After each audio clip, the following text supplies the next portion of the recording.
Two fighters, one arena. Only one can be called the true king of money. In the left corner, heavy, shiny, and thousands of years old, coins. In the right corner, light, flexible, and ruling the world today, paper money. Tonight, we settle this once and for all. Who really won the fight for your wallet? Before this fight begins, let's meet our fighters. Coins, the original champion, forged from gold and silver, trusted by kings and empires for over 2,600 years. And paper money, the new generation fighter, weighing almost nothing, yet somehow worth even more. Let's go back to round one, the birth of money itself. But here's the real question. How did a piece of paper ever get strong enough to challenge gold? Long before coins or paper, humans used the barter system, trading bread for milk, tools for grain. But barter had a problem. What if the person with milk didn't want your bread?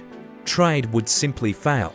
So humans searched for something everyone would accept: cowrie shells, salt, and rare metals. Durable, rare, and stamped with royal seals, coins became the first true champion of money.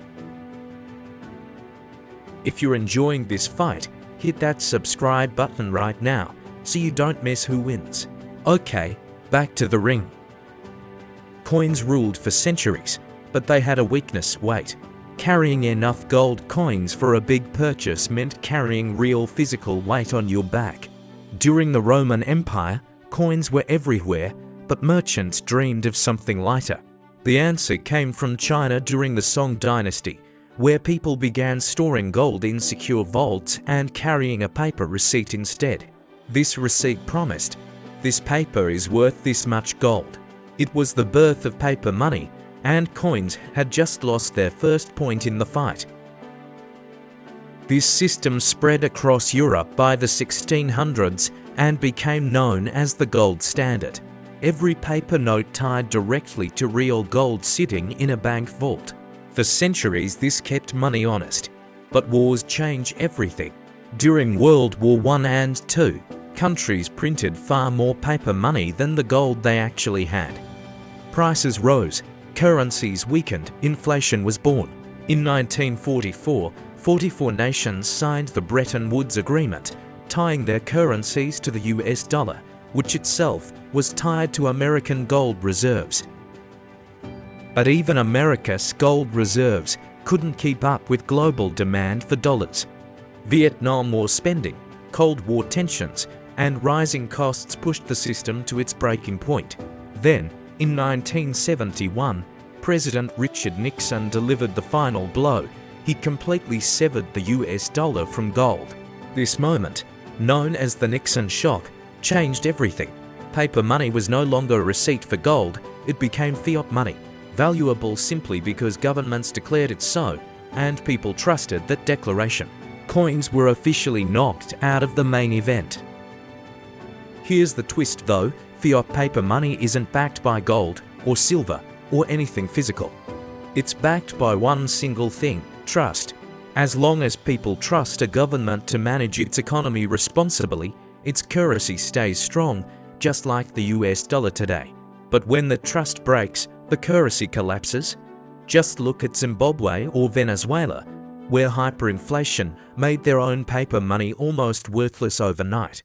So really, this fight was never about coins versus paper, it's about trust versus doubt. Just when we thought the fight was over, a new challenger stepped into the ring: cryptocurrency. Decentralized, limited in supply, and not controlled by any single government.